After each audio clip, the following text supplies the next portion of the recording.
भजन को हर प्रसंग को समझेंगे।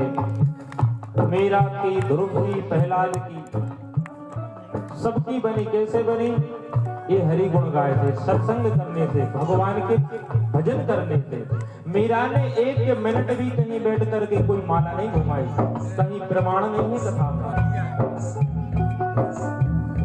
प्रहलाद चरित्र की कथा, ध्रुव की कथा मीरा पाएगी, लेकिन मीरा ने जीवन में एक ही मन में ठान लिया था कि मेरो तो गिरधर गोपाल दूसरो ना कोई, जाकर सिर मोर मुकुट सोई मेरो पति हुई।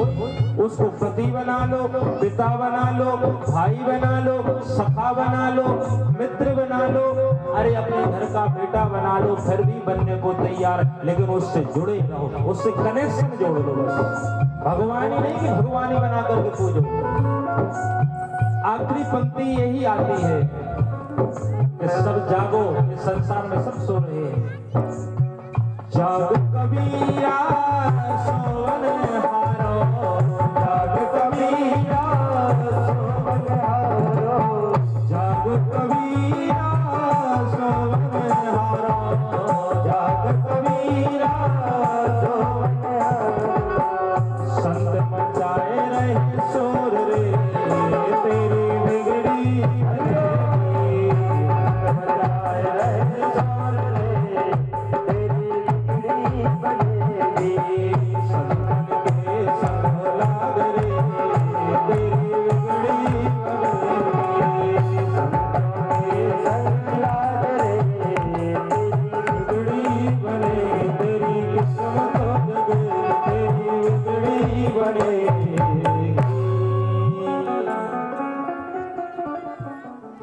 भाई इस कली काल में जगाना पड़ा था।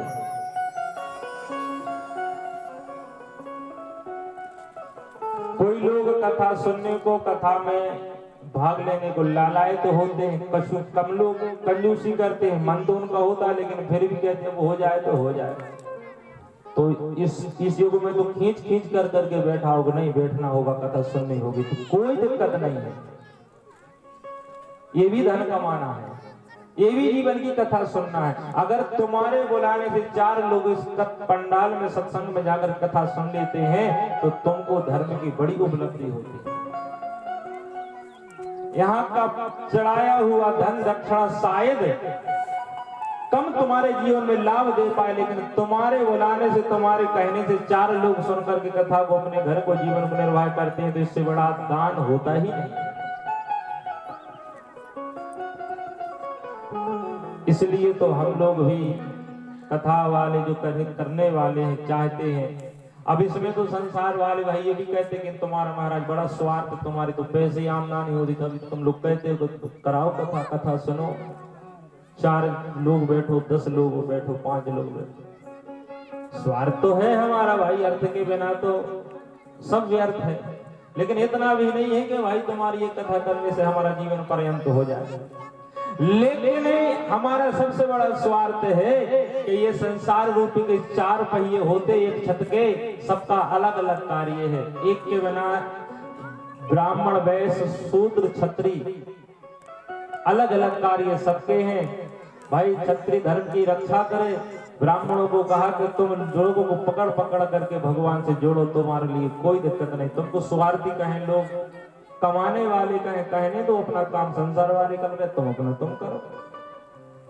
भाई तुम्हारे पास भगवान ने वो धन दिया है, तुम्हारे पास भगवान ने वो धारा दी है कि तुम्हारे पास इतना धन है कि तुम कितने भी लोगों को पकड़ पकड़ के पिलाओ, उनका जीवन कल्याण की ओर ले जाओ, तुम्हारे पास कभी कमी नहीं है।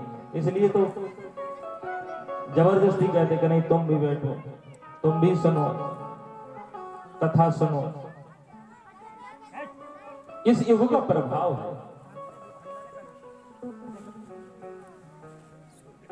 नेमी शांत हुई और कथा सत्संग शुभारंभ हुआ। अब मन में हमारे ये विचार आया कि शायद नेमी सारण तीर्थ में ही कथा सुनने का लाभ तो सुनो हमारा।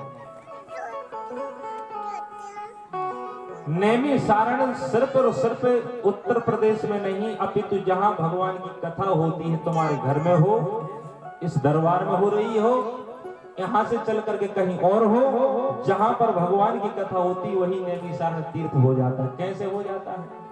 कहा सुनो, नेमी सारण तीर्थ की महिमा का वर्णन नहीं है। नेमी कहते हमारे मन को। क्या कहते हैं? नेमी मन। सारण्य हमारा ये शरीर है, और तीर्थ रूपी सदगुरु जहां हमारे जीवन में हमको मिल जाते हैं, जहां भगवान की कथा सुनने का हमको लाभ मिल जाता है, वो जगह ही नेमी सारण तीर्थ बन जाती है। नेमी हमारा, जहां हमारा मन एकाग्रता से बैठ करके भगवान के भजन में लग जाए, वही नेमी सारण तीर्थ है। अपितु नेमी सारण तीर्थ में भी तुम जाकर के बैठ जाओ और तुमको कोई कथा सुनने को कहे, तुम्हारा मन अपने घर में टिका हुआ है, महाराज जबरदस्ती में बैठे, लेकिन शरीर बैठा है, मन तुम्हारा घर में है। अब जैसे मैं आसाराम भैया, इनको हमें लग रहा है कि इनको भी मन यहाँ पर नहीं है। नहीं जाना हो तो स्वतंत्र चले जाओ। कल ऐसी बात भाई थे कि गुरु जी बीच में उठ सके, हमें बिल्कुल आजाद हो, मनो संख्या में 5 तो हो जाओ। तो शरीर ही नहीं दरबार में रहना चाहिए, सबसे पहले हमारा मन वचन कर्म इंद्रिय भी होना चाहिए। भाई शरीर तो तुम्हारा कहीं, शरीर तो हम सोते समय जब अपने बिस्तर पर सोते हैं तो न जाने हमारा शरीर मन कहाँ कहाँ घूमे आता है। कहीं की चोरी कर ले, किसी कहूँ के लड्डू खा के आ जाए, किसी को मारपीट करके आए, और जब नींद खुलती तो अपने बिस्तर पर पड़े रहते हैं। ये मन है, इसका नाम नेमी है। ये नेमी को एकाग्र करके ही शरीर में स्थापित करके 10 इंद्रियों को मजबूत बना करके, और तब कथा पंडाल में हम बैठते हैं, जब भगवान के सम्मुख बैठ करके कथा को सुनते हैं, तो अवश्य एक एक घड़ी जो कांटा चलता है पल पल का, वो हर पल पल की भगवान की रसमयी कथा हमारे जीवन में उतरती है, तो हमारा जीवन आनंद से और धन्य से मजबूत हो जाता है। शरीर के लिए बैठाने भाई इतने, ये तो छोटा पंडाल है, कहीं कहीं बहुत बड़े पंडाल होते हैं, लेकिन कई इतने पंडाल भरे होते हैं कि क्या बताऊं महाराज। लेकिन सुनो, कथा पंडाल में तो सब बैठ करके कथा सुनते हैं, लेकिन बड़ी बात यह है कि कथा किसके जीवन में बैठ जाती है, ये बड़ी बात है। कथा पंडाल में सब बैठते हैं, कई लोग अपने टाइम पास करने को या कई लोग अपना उदाहरण पूरा करने के नहीं जाएंगे तो कहेंगे गांव में कि भैया तुम आए नहीं, हमारे यहाँ 7 दिन कथा हो गई, तुम्हारे यहाँ हमने अगर तो कई लोग इसलिए आते, और कई लोग अपनी सच्ची श्रद्धा से अपने जीवन के कल्याण की कामना लेकर के आते। उनका मन नहीं, उनका मन और उनका पूरा धन शरीर ही कथा पंडाल में रहता, तब उनके जीवन में कथा उतर जाती है। इस भावना से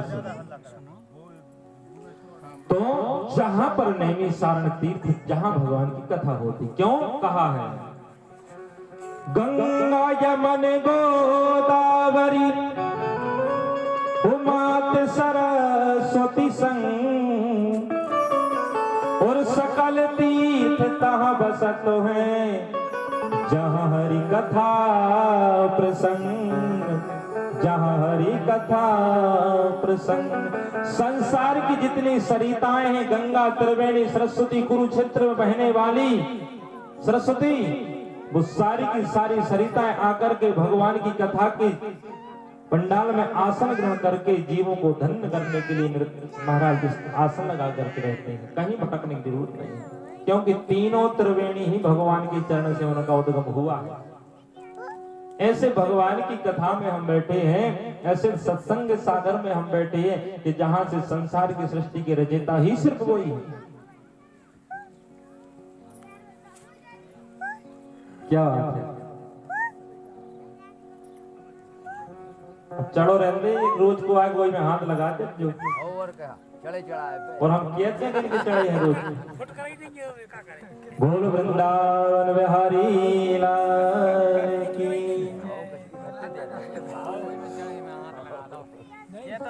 जीवन का हमारा सार ही है। यहाँ पर नेमी सारण सूत्र भगवान ने कथा सुनाई है, बहुत बड़ा विस्तार है।